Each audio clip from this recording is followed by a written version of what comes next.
এখানে একটা কথা মনে রাখবেন, যাদের ঘরে বৃদ্ধ মা বাবা দাদা দাদি নানা নানি আছে, শ্রদ্ধার সাথে বলি, কথাটা একটু মাথায় রাখবেন। মানুষ যত বুড়া হয়, চিটাঙের ভাষায় বলে মানুষ যত বুড়ো হয় তত বুড়ো হয়। মানুষের বয়স যত বাড়ে সে দেখবেন তার ভিতরে ছোট বাচ্চার অভ্যাস চলে আসে। ছোট বাচ্চা যেরকম কথায় কথায় রাগ করে, দাদা দাদি নানা নানি মা বাবা বুড়া থাকলে ওরাও কথায় কথায় কি করে, রাগ করে। ছোট বাচ্চারা যেরকম জিদ ধরে, বুড়া বুড়িরাও কি করে, জিদ করে। ছোট বাচ্চা অনেক সময় দেখবেন যেখানে সেখানে প্রস্রাব পায়খানা করে দেয়।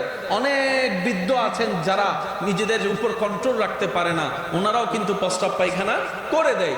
সুতরাং যত বুড়া হয় তত ছোট হয়। তো যাদের ঘরে এরকম বৃদ্ধ অভিভাবক আছে, আমি আপনাদের কাছে অনুরোধ করব, ওনাদেরকে ভর মনে করিয়েন না, ওনাদেরকে ভর মনে করিয়েন না, বিরক্ত হইয়েন না ওনাদের কোনো কিছুর মধ্যে। কারণ উনি আজকে সেই বয়সে আছেন, আপনি একদিন যে বয়সে যাবেন, আপনি একদিন যে বয়সে যাবেন। সুতরাং এই বৃদ্ধ মানুষকে সেবা করেও রবকে খুশি করে জান্নাতের মালিক হওয়া যায়। বলেন না সুবহানাল্লাহ। জান্নাত পাওয়ার সুযোগ আছে না না? আরো বলেন, জান্নাত পাওয়ার সুযোগ আছে না না?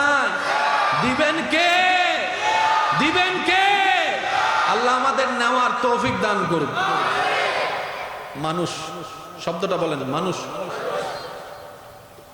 আল্লাহ তাআলা মানবকে ভালো জানাই দিলেন, খারাপও। এবার করি কি করি না আমাদের ব্যক্তিগত ব্যাপার, আল্লাহ সেখানে ইন্টারফিয়ার কখনো করবে? সবাই মিলে বলেন, করবে। এই বিষয়টা যারা ক্লিয়ার হয়েছেন, বুঝতে পেরেছেন, তারা একবার বলি সবাই মারহাবা। আর একটু জোরে বলি মারহাবা।